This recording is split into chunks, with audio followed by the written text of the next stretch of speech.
The rich aroma of roasting turkey, sage, and melted butter filled every corner of our home, a scent so deeply tied to my childhood Thanksgivings that it felt like my mother's ghost was standing beside me.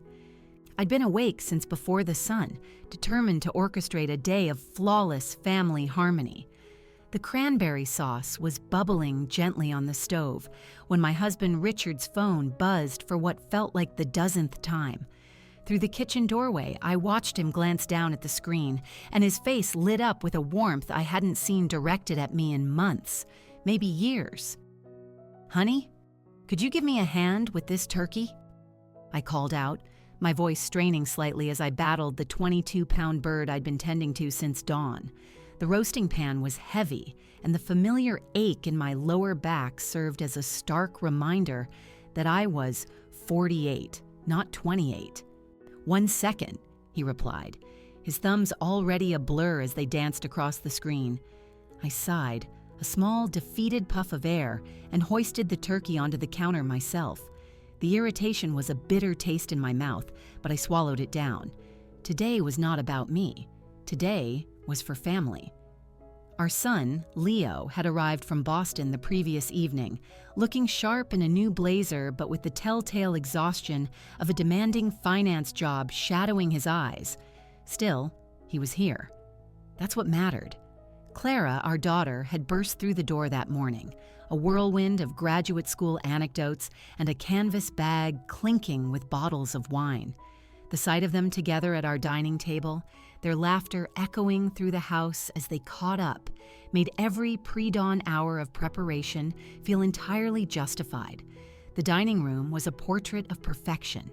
I'd set the table with my grandmother's heirloom china, its delicate floral pattern reserved only for the most special occasions.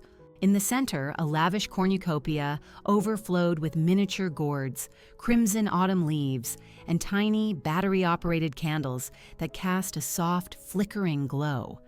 Richard had walked past the scene at least 3 times, his gaze never once lingering on the effort I'd made. "Mom, this stuffing is out of this world," Leo declared, scooping a second generous portion onto his plate. "Is this Grandma's old recipe?" "Mostly," I smiled, my heart swelling as I watched him eat. "I added some dried cranberries and pecans this year." Clara lifted her wine glass, her cheeks rosy from the Pinot Noir, a toast to Mom for once again performing a Thanksgiving miracle. We all clinked our glasses, and in that fleeting moment, everything felt right.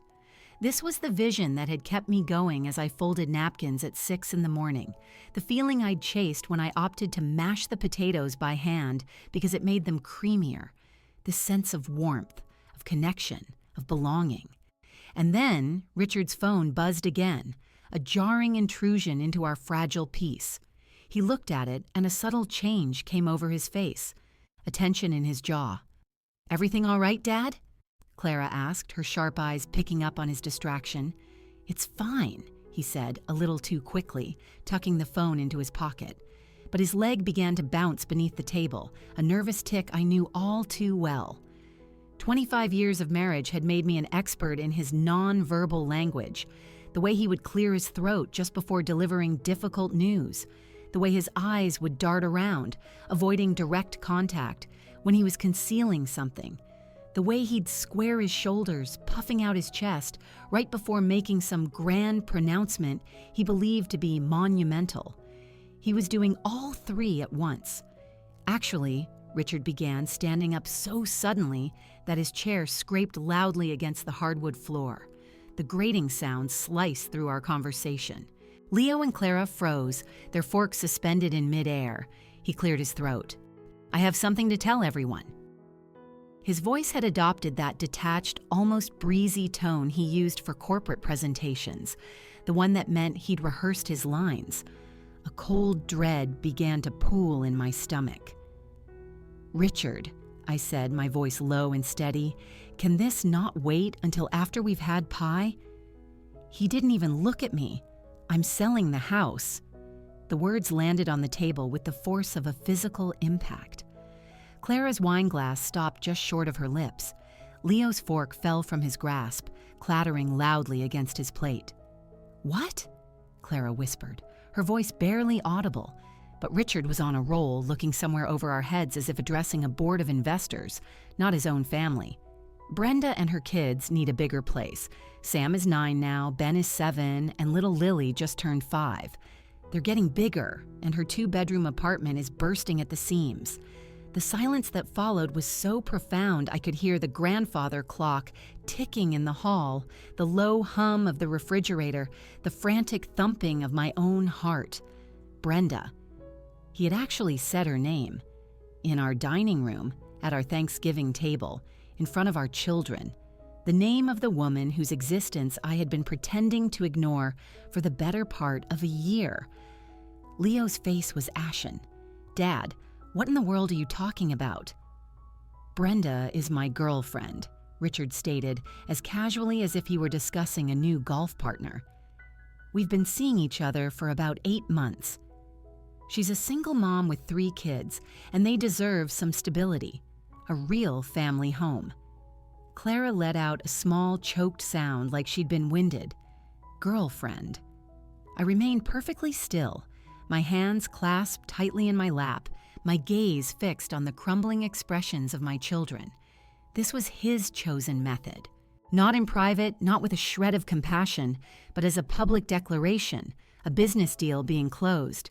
"The house should sell fast in this market," he continued, oblivious or indifferent to the wreckage he was creating. Brenda found a gorgeous place over in Maplewood. Big backyard, great school district, 5 bedrooms, 3.5 baths. The kids are going to adore it. "What about us?" Clara's voice trembled, a fragile whisper. "What about Mom?" At last, Richard's gaze fell on me. There was a challenge in his eyes, a sort of preemptive defiance, as if he were bracing for the inevitable tears, the screaming, the begging. He was waiting for me to play the part of the hysterical, wronged wife, to give him the justification he needed to feel good about his decision. But I denied him the satisfaction. Instead, I rose from my chair with a slow, deliberate calm. I walked over to the sideboard where my purse sat.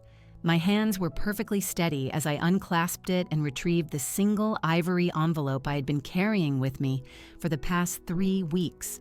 I'd been waiting for the right moment, or perhaps the perfectly wrong one, which, it turned out, was now. I walked back to the table and placed the envelope beside his plate, directly on top of a small gravy smudge he'd made during his speech. "Since you're making announcements," I said, my voice even and quiet as I met his gaze for the first time all day. Then I sat back down in my chair, picked up my fork, and took a bite of my sweet potato casserole. It tasted like sawdust and ash, but I chewed and swallowed it anyway, never breaking eye contact with the man who had just torched our family's holiday with the casual cruelty of someone reading a shopping list. The envelope sat there between us, a silent, loaded promise. And for the first time since he had started his monologue, Richard looked uncertain. Richard's fingers hesitated over the crisp, ivory envelope as if it were booby-trapped. The self-assured executive who had just liquidated his family's home and history was gone, replaced by a man who looked genuinely frightened. His hand trembled as he finally picked it up, testing its weight. "What is this, Dad?" Leo's voice was sharp, cutting through the thick tension, his eyes locked on his father. A hardness I had never seen before had settled in my son's features. The hero he'd idolized his entire life was dissolving before his very eyes into a complete stranger. Richard flipped the envelope over, his eyes landing on the seal. I had written his name, Richard, in the careful, looping cursive I had used on 25 years of anniversary cards and birthday wishes. But this felt different. This felt like an obituary. "Eleanor, what?" He started to ask, but the words caught in his throat as he looked at me. I held his gaze, my expression deliberately neutral, almost placid. Let him squirm. Let him wonder. Let him sweat. Clara was watching us both, her wine glass abandoned on the table. "Mom, are you okay?" she asked, her voice small and fragile. She was still reeling from her father's bombshell, her mind struggling to reassemble a world that had just been shattered. I reached across the table and gave her free hand a firm squeeze. "I'm fine, sweetheart." And to my own surprise, it was the truth. For the first time in what felt like an eternity, I was in complete command. Richard slid the unopened envelope into the inner pocket of his suit jacket. The look of relief on his face was almost laughable, as if delaying the inevitable could make it vanish. But I could see the curiosity gnawing at him, the way his hand kept unconsciously patting his chest right over the spot where the envelope lay. "You're not going to open it?" Leo pressed, his tone laced with a challenge that made Richard flinch. "Later," Richard mumbled, fumbling for his water glass. His throat was obviously dry. The entire atmosphere at our beautifully set Thanksgiving table had curdled. What had been, moments before, a warm family reunion was now a cold, awkward tableau. Clara's eyes darted between her father and me, desperately trying to solve a puzzle with half the pieces missing. Leo had stopped eating altogether, his jaw set in a tight, angry line. I, on the other hand, continued my meal, making a point to savor each bite. The turkey was succulent, the stuffing perfectly seasoned, the cranberry sauce a brilliant balance of tart and sweet. All those hours of planning and labor had not gone to waste. This was, without a doubt, going to be our most memorable Thanksgiving ever. "So," I said, my voice conversational as I sliced another piece of turkey, "how long has Brenda been advising you on our real estate decisions?" Richard's fork clattered against his plate. "Ellie, not now." "When, then?" I inquired, my voice remaining unnervingly calm. "After you've had my things packed into boxes? Or should I wait until after you've changed the locks?" Clara's wine glass slammed down on the table, harder than she intended. "You're actually doing this? You're leaving Mom for some random woman with a bunch of kids?" "It's complicated," Richard said, resorting to the classic coward's defense. "No," Leo stated, his voice firm and unwavering. "It's really not." Just then, Richard's phone began to buzz again on the table. He glanced down, and I saw her name, Brenda, flash on the screen. Even now, in the midst of detonating his family, she couldn't grant him a single moment of peace. The phone buzzed a second time, and a third. "Answer it," I said softly. "Don't let us interrupt you. Please, attend to your priorities." He jabbed at the screen to decline the call, his face flushing a deep crimson. "It's work." Clara let out a short, humorless laugh. "On Thanksgiving? At 7 o'clock at night?" The phone buzzed a fourth time. Richard's composure was fracturing. He kept touching the pocket with the envelope, his leg now bouncing so frantically it shook the table slightly.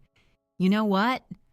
Leo stood up so abruptly his chair nearly toppled over, his napkin falling unheeded to the floor. "I've suddenly lost my appetite." He fixed his father with a look of such profound disappointment. It was a physical blow. 25 years of marriage, Dad. 25 years of what I thought was a happy family. And you choose Thanksgiving dinner to announce your affair like you're presenting a quarterly report. "Leo, you don't understand." "Oh, I understand perfectly," Leo cut him off, his voice chillingly controlled. "You decided your happiness was more important than Mom's dignity. More important than our family traditions. More important than being able to look your own children in the eye without being a liar." Richard opened his mouth to argue, but Leo was already turning his back. We listened to his heavy footsteps on the stairs, followed by the definitive click of his childhood bedroom door shutting. Clara's eyes shimmered with unshed tears. "Daddy," she whispered, using the name she hadn't called him in a decade. "How could you do this to us?" For a split second, Richard's mask of detached confidence slipped. I saw a flicker of genuine regret, of real pain at having hurt his daughter. But then his phone buzzed again. The moment was lost. This time, he answered. "I can't talk right now," he said in a low growl, turning away from us. But Clara and I could clearly hear Brenda's sharp, demanding voice on the other end. We couldn't make out the specific words, but her tone was unmistakable. She was not pleased about being ignored. "I said I can't talk," Richard repeated, his voice strained. He ended the call and slapped the phone face down on the table. The silence that fell was heavy and suffocating. Clara was just staring at her father, as if truly seeing him for the very first time. I continued to eat my dinner, letting the quiet stretch and expand between us. Sometimes silence is the most eloquent statement of all. Finally, Clara spoke. "I think I need some air." She stood carefully, her movements measured and graceful. "Mom, can I help you clear the table?" "That's all right, sweetheart." "You go on." After she left, it was just Richard and me, sitting opposite each other at the table where we had shared thousands of meals, celebrated countless milestones, planned a future together. The envelope in his pocket was a time bomb ticking away the final seconds of our shared life. "Eleanor," he said at last, "we need to talk." I looked at him, really looked at him for what felt like the first time in a year. When had the man I loved, the man I'd built a life with, become this stranger? This hollowed-out person who could inflict such devastation between the main course and dessert? "No," I said simply, as I began to stand and stack the dinner plates. "We really don't." That night, I went to bed early, locking my bedroom door behind me. I could hear Richard pacing back and forth in the living room below, no doubt trying to summon the nerve to open that envelope. Let him pace. Let him wonder. I slept more soundly than I had in months. The morning after Thanksgiving, I woke up to a silent, empty house. Richard had slipped out before sunrise, likely to avoid confronting the envelope still burning a hole in his pocket. I brewed coffee in the quiet kitchen, the rising steam from my mug like a ghost of memories I'd been actively suppressing for months. It had all started on a Tuesday in March, a day so painfully ordinary that its significance was only clear in hindsight. Richard had come home almost 3 hours late, his shirt collar rumpled, muttering about a client meeting that had run long. I dutifully reheated his dinner, listened to his monosyllabic answers about his day, and played the part of the trusting wife. But something felt wrong. It was the way he wouldn't meet my eyes, or the fact that he went straight for a shower instead of collapsing onto the sofa as he usually did. They were just tiny cracks in the foundation of our routine, but I explained them away because the alternative was too terrifying to contemplate. Soon, the late nights became a regular occurrence. "Big presentation tomorrow," he'd call out, already halfway out the door. "Don't wait up." I'd lie awake in our bed, the silence of the house amplifying the sound of the clock, watching as midnight bled into 1, then 2 in the morning. When I dared to ask about the grueling hours, he'd let out a heavy sigh, a performance of martyrdom that made me feel guilty for questioning his commitment to our family's financial well-being. Then came April, and with it the string of canceled plans. Our anniversary reservation at the Gilded Sparrow, the very restaurant where he'd proposed 26 years earlier, was abruptly postponed for a last-minute client crisis. The theater tickets Clara had bought us for my birthday went unused when Richard was suddenly called away on an emergency business trip to Denver. Every cancellation was wrapped in a cloak of elaborate apologies and fervent promises to make it up to me later. Later, of course, never arrived. Brenda first entered our lives as a name dropped in casual conversation. Brenda from marketing thinks we should overhaul the quarterly reports. Brenda suggested a new CRM software. She was just another colleague, someone whose professional opinion he respected. Then I saw her. The first time was in a photo on his phone. It was a group shot from an office holiday party I'd missed due to the flu. Brenda was there, blonde and petite, standing just a little too close to Richard for comfort. She had one of those bright, smooth faces that screamed she was at least a decade younger than my 48 years. But it was the second photo that made my stomach clench. It was Richard and Brenda at what looked like an outdoor cafe, her 3 children gathered around them. She was laughing up at him, her hand resting casually on his forearm, while a little girl with bright blonde pigtails sat comfortably on his lap, as if she belonged there. I'd stumbled upon it by accident, grabbing his phone to check the weather forecast while mine was charging. The photo was dated 2 weeks prior, a Saturday when Richard had supposedly been playing a round of golf with an old college friend. "Who are these kids?" I asked him later that night, holding up the phone. My voice was deliberately light, giving him every chance to offer a plausible explanation. Richard barely glanced at the screen. "Oh, that's Brenda from the office. She's going through a really nasty divorce. Needed someone to talk to. Those are her kids. Sweet, aren't they? The poor things are having a rough time with it all." The story was so smooth, so practiced, delivered with the perfect note of detached sympathy for Brenda's fabricated troubles. But I saw how quickly he took the phone back, how his thumb moved instinctively to delete the picture. "You're helping her with her divorce?" I pressed, my tone still gentle. "Someone has to," he'd replied, a hint of righteousness creeping into his voice, signaling the end of the conversation. "She doesn't have a big support system, Ellie. Sometimes people just need a friend." I wanted to believe him. I was desperate to. So I silenced the sick feeling in my gut and chose to trust my husband. This was Richard, after all. My Richard. The man who brought me coffee in bed on Sundays and always remembered my favorite type of wine. But the phone calls became harder to rationalize. Brenda's name would light up his screen at the dinner table during our morning coffee, even in the middle of Leo's graduation ceremony. Richard would glance at it, a flicker of annoyance crossing his face, and let it go to voicemail. "She's having a hard time," he'd mutter. "Probably needs more advice about the custody battle." The custody battle, as I would later discover, was a complete fiction. Brenda had been divorced for over 3 years. One evening in July, Clara called while Richard was upstairs, supposedly on a work call. We were chatting about her summer internship when she casually mentioned seeing him at a park near her apartment. "He was with some woman and her kids," Clara said. "They were on the swings. Looked like a real family." I almost went to say hi, but they seemed, I don't know, private? Like I would have been interrupting something. My blood ran cold. What did the woman look like? Blonde, pretty. Younger than you. The kids were really cute. 2 boys and a little girl. Dad was pushing the girl on the swing, and she was giggling her head off. It was sweet, but her voice trailed off. "But what, honey?" It was just weird seeing Dad with other kids. He looked so comfortable, like he did it all the time, and the way that woman was looking at him. Clara paused. "Mom, is everything okay with you and Dad?" I lied, the words tasting like poison, to protect both my daughter and myself. "Everything's fine, sweetheart. He probably just ran into a colleague.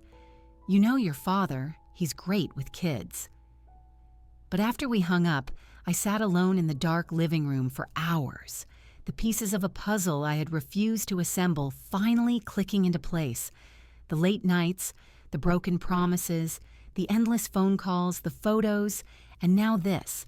My husband playing happy family with another woman while I sat at home, slowly becoming a ghost in my own life.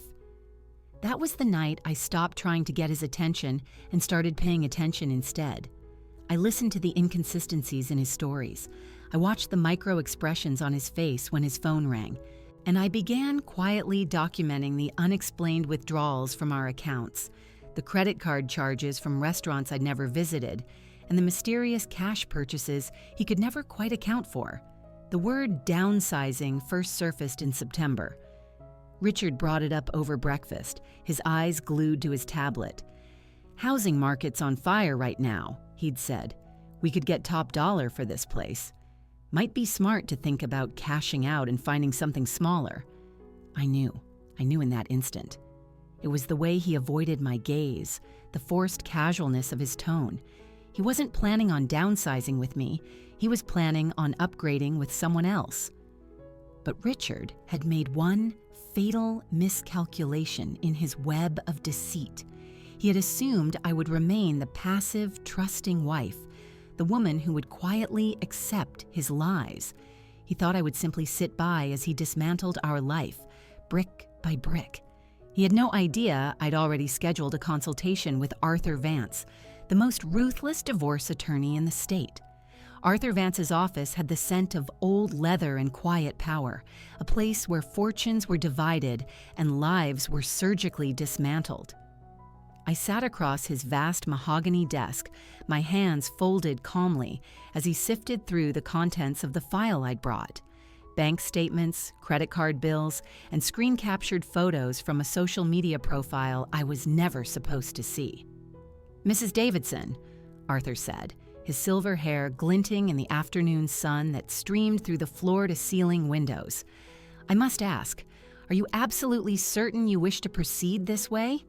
I gave a single firm nod, my voice betraying no emotion. "I need to protect what's mine." My husband believes I'm naive. I'd like to maintain that illusion for as long as possible. I didn't tell Arthur that it was my own daughter, Clara, who had unwittingly led me to Brenda's online world. "Dad's colleague is always posting these adorable family pictures," she'd mentioned on a phone call. "It makes me miss being a kid." The name Brenda Morrison had lodged in my brain.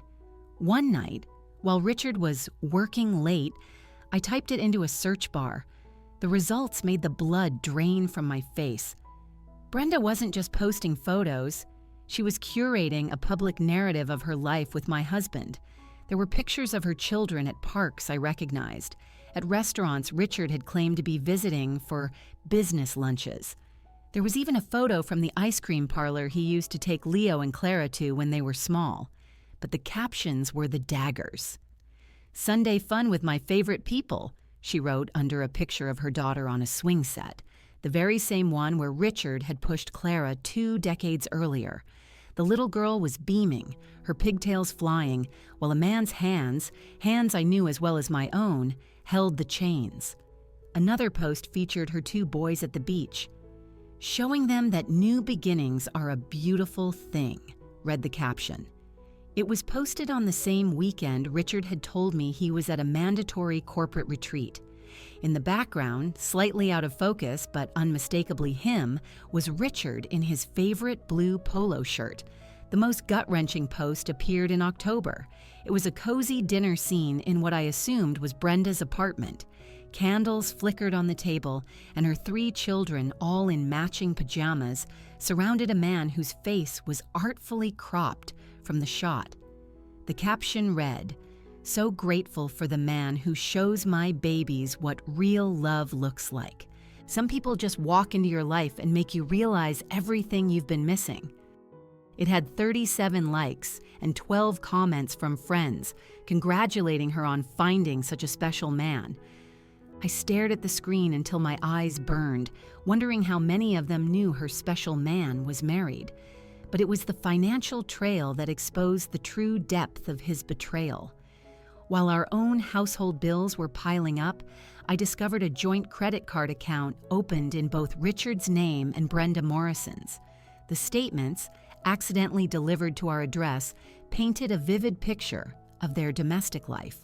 Charges from grocery stores, toy stores, and children's clothing boutiques, over $600 at a store called Kids Kingdom Furniture, no doubt for bunk beds, another $400 at a place named The Princess Closet.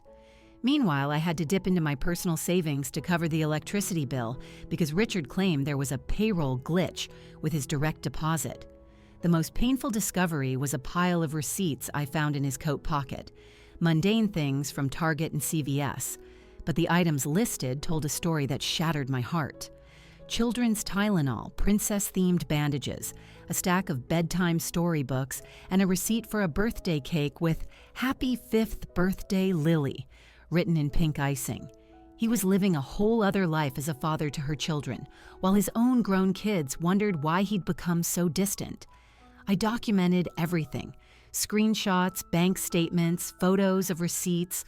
I wasn't planning revenge, I was preparing for a war. As Arthur had warned me, men like Richard, charming, successful, and well-connected, are masters at rewriting history. "He'll claim the money was for business," Arthur had explained. "He'll say he was just being a kind mentor to a struggling colleague." Men in his position are experts at controlling the narrative. I kept every piece of evidence in a safe deposit box at a bank across town, a place Richard would never think to look. The breaking point arrived on our anniversary, October 15th. I had made reservations at the Gilded Sparrow weeks in advance. At 5:30, I was putting the final touches on my makeup, wearing the black dress Richard always said he loved. At 6, I was standing by the door, keys in hand. His call came at 6:15. "Ellie, I'm so sorry. Brenda's having a complete meltdown, an emergency with the custody battle. I can't leave her alone with the kids like this. Can we please postpone? Maybe this weekend?" I stood in our entryway staring at my reflection, dressed up for a man who was off playing hero for another woman. "Of course," I said, my voice as cool and smooth as glass. "A family emergency comes first." After I hung up, I didn't take off the dress. I drove to the Gilded Sparrow, sat at our table for two, and ordered the most expensive bottle of champagne on the menu by myself. That night, while Richard was presumably patting Brenda's back, I called Arthur from the restaurant's parking lot. "It's time," I said. The next morning, I met with Arthur's team. We spent 4 hours crafting a strategy. "The element of surprise is your greatest weapon," Arthur advised. "Men like your husband operate from a position of assumed power. They plan their lives based on the belief that their wives will always be predictable. I was done being predictable. The week after Thanksgiving unfolded in slow motion. Richard drifted through the house like a phantom, the unopened envelope a constant, palpable presence.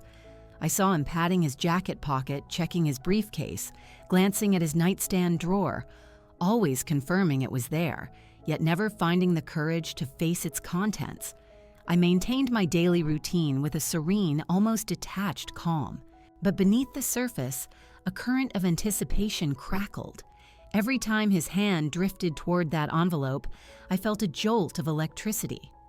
On Thursday morning, exactly 1 week after he detonated our family dinner, I was in the kitchen making pancakes when I heard his heavy, deliberate footsteps on the stairs. He appeared in the doorway, the ivory envelope clutched in a hand that trembled visibly. His eyes were bloodshot. He hadn't been sleeping. Good. "Eleanor," he said, his voice a dry rasp. "What is this?" "Open it and see," I replied without turning from the stove, flipping a pancake with a flick of my wrist. The sound of tearing paper filled the quiet kitchen, followed by the rustle of official-looking documents, then a profound, suffocating silence. When he finally spoke, his voice was a strangled whisper. "You transferred the deed." I turned to face him, my expression unreadable. His face was a mask of chalky white, and the papers in his hand rattled. 3 months ago, I said conversationally. "It's amazing what you miss when you're busy building a new life with someone else's family." "You set me up," he hissed, his voice thick with disbelief and rage. "You planned all of this." I took a slow sip of my coffee. "I protected myself, Richard. There's a significant difference. The house," he stammered, his mind clearly scrambling to process the implications. "Brenda is expecting... We had plans." "Brenda was expecting a house that was never yours to promise," I corrected him gently, setting my mug down with a deliberate click. At that precise moment, his phone began to ring. Brenda's name lit up the screen. I watched as the last traces of color drained from his face. He had sold her a future he couldn't deliver, and now the bill was coming due. He answered on the 4th ring, forcing a cheerful tone. "Hey, babe." Brenda's voice was so sharp I could hear her from across the room. "Rich, I was just looking at the calendar. The kids are so excited about their new rooms, and I want to start ordering furniture. When do you think we can get the paperwork signed for the sale?" Richard's desperate eyes met mine. I offered him a sweet, pitying smile and turned back to my pancakes. "Actually, Brenda, there's been a complication." The silence on the other end was icy. When she spoke again, her voice was a low, dangerous growl. "What kind of complication?" "It seems the house isn't technically in my name anymore." What do you mean it's not in your name? It's your house. He looked at me, a silent, pathetic plea for rescue. I just hummed a little tune to myself. Eleanor transferred the deed, he finally confessed, without telling me. I just found out. The explosion was magnificent. Brenda's voice escalated into a shriek, a tirade of words like liar, betrayal, and pathetic snake echoing through my kitchen. I had to admit her fury was impressive. "So let me get this straight," she snarled, her voice finally dropping back to a venomous hiss. "You promised me and my children a home that you didn't even own? You sold me a fantasy about our future when you're just another cheating husband with no assets and no plan. Brenda, please, don't you dare, Brenda, please me. I wasted 8 months of my life on you. My children were planning their new bedrooms. You have been lying to all of us." The line went dead. Richard stared at his phone as if it had physically struck him, then slowly raised his eyes to meet mine. She hung up on me. "Shocking," I said, my voice dripping with mock sympathy. Who would have thought that a woman seeking financial stability would lose interest once the finances evaporated? His phone began to buzz incessantly with a stream of text messages. I didn't need to see the screen. Richard's crumbling face told the whole story. 25 years, he said suddenly, his voice cracking. 25 years, and you destroy it all with a piece of paper. I finally turned to face him, letting a year's worth of suppressed anger rise to the surface. "I destroyed it?" I set my spatula down with a sharp crack that made him jump. "You're the one who stood up at our Thanksgiving table in front of our children and announced you were kicking me out of our home to make room for your mistress. But somehow, I'm the villain here? You could have talked to me." "When, Richard?" The word was sharp as a shard of glass. "Was I supposed to talk to you between your late nights at the office? Between your emergency calls from Brenda? In between all the lies about golf games and business trips and secret credit cards? When, exactly, was I supposed to have this conversation with the stranger who was wearing my husband's face?"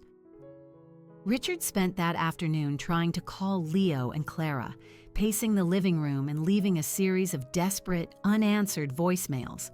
When Leo finally did pick up, the conversation was brutally short. "We were with Mom," Leo said, his voice cold and clear enough for me to hear. "You made your choice at dinner. Now we've made ours." Clara's response later that evening was even more succinct. "Don't call me again until you're ready to issue a real apology to Mom.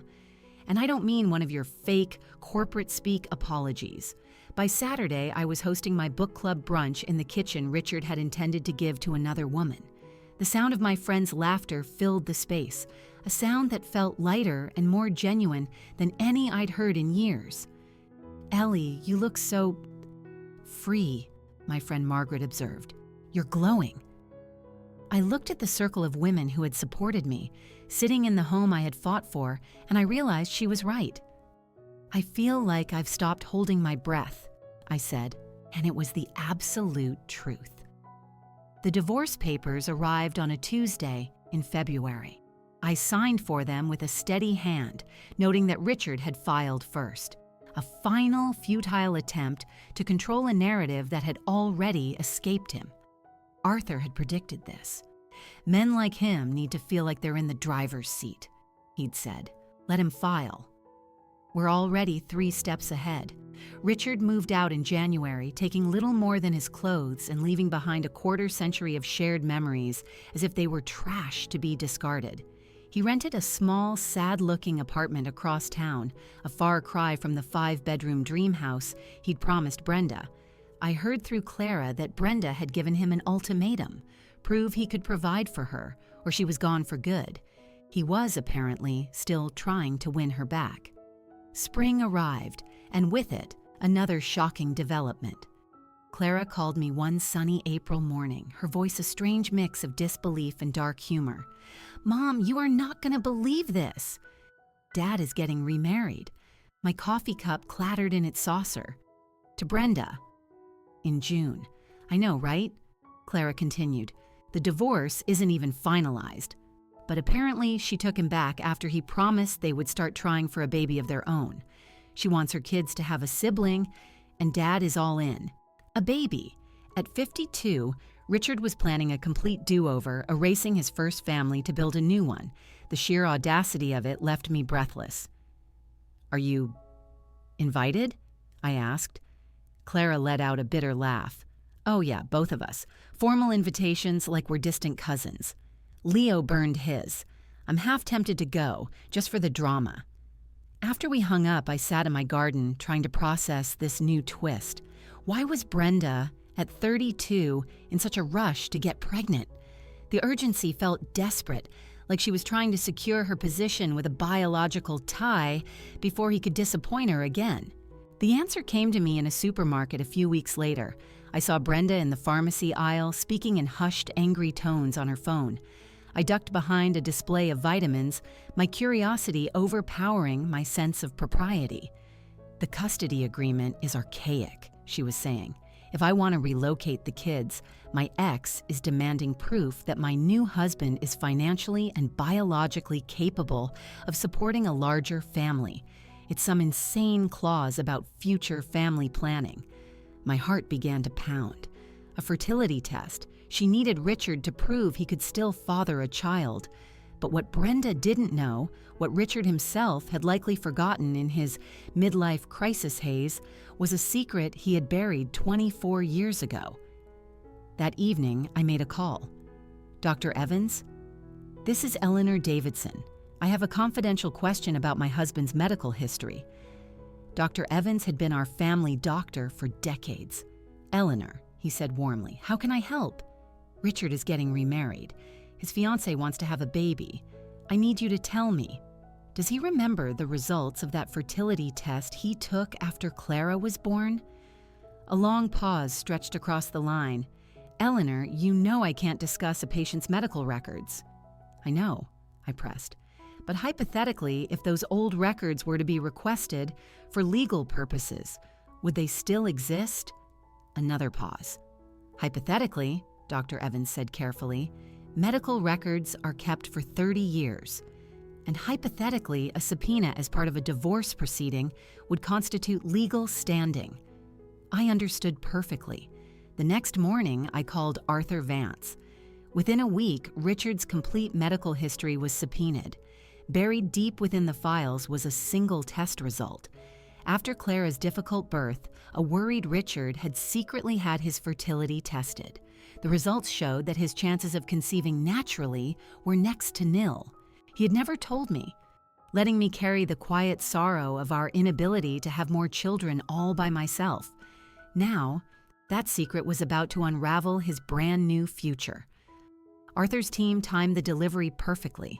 The certified letter containing the medical records arrived at Brenda's apartment on the morning of their wedding day, just ahead of her custody hearing the following Monday. I spent that Saturday in my garden, planting rose bushes. My phone rang around 4:30. It was Clara. "Mom," she said, her voice choked with laughter, "you will not believe this. Try me. The wedding is off. Brenda found out Dad can't have kids. A courier delivered some medical files this morning. She read them while she was getting her hair done, and by the time Dad showed up at the venue, she and the kids were already gone." I closed my eyes, a genuine smile spreading across my face. "That's a shame." "Mom," Clara said, her tone suddenly suspicious, "you wouldn't happen to know anything about those files, would you?" "Your father's medical history is his own private business," I said truthfully. "If he chose not to share vital information with his fiancée, that's a matter for them to resolve." That evening, Leo and Clara came over. We sat on the back porch, sharing a bottle of wine and watching the sun set.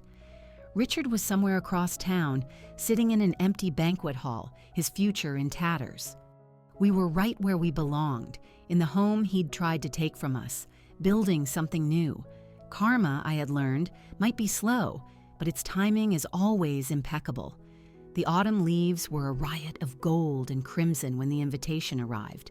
Heavy, cream-colored cardstock, elegant script announcing Leo's engagement party.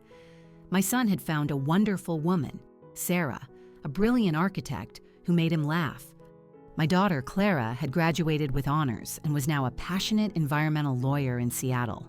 The house was finally, truly mine. I had repainted the walls, filled the rooms with art I loved, and turned Richard's old office into a sun-drenched reading nook. The whole space felt lighter, like it could finally breathe again. Richard's life had taken a different path. He'd lost his job, his reputation shattered. I'd heard he was freelancing, living in that same sad apartment. Then, last month, he called. His voice was small, tentative. "Ellie, I know I have no right to ask, but will you be at Leo's party?" "Of course. He's my son. I want to come," he said quietly, "but I won't if it makes you uncomfortable. I want to try, to rebuild with them. A year ago, I might have savored the opportunity to twist the knife, but the woman I had become found her peace not in his suffering, but in her own contentment. Richard," I said, "your relationship with your children is for you and them to decide. I won't stand in the way." The night of the party was perfect. Crisp air, a sky full of stars. Leo and Sarah were radiant. I watched as they moved through the crowd, a perfect team. Richard arrived late, looking lost and diminished. When Leo saw him, I held my breath. But my son, now a man, walked over to his father, Sarah at his side. He was gracious, polite, but not warm. He was offering a chance, not a pardon. Richard would have to earn his way back, one conversation at a time. Later, I stood on the terrace overlooking the golf course, a glass of champagne in my hand. Arthur Vance appeared beside me, handing me a fresh glass. "How are you holding up?" he asked. I looked through the window at my children, laughing as they cut the cake. At Richard, standing awkwardly at the edge of the crowd, an outsider grateful for an invitation. "Better than fine, Arthur," I said, a genuine smile on my face. "I'm genuinely good." He smiled back. "You've earned it." The woman at that Thanksgiving table had been terrified of losing her life. The woman on this terrace had learned that losing that life was the only way to finally start her own. What came next was a future stretching out before me, bright with possibility, and entirely, wonderfully mine. If this tale of a Thanksgiving dinner gone wrong had you cheering, go ahead and hit that like button. My favorite part was when Eleanor so calmly placed that envelope on the table, completely shifting the balance of power. What was your favorite moment of her epic comeback? Let me know down in the comments. And for more stories of justice being served, make sure you subscribe and ring that notification bell so you won't miss the next one. End of story.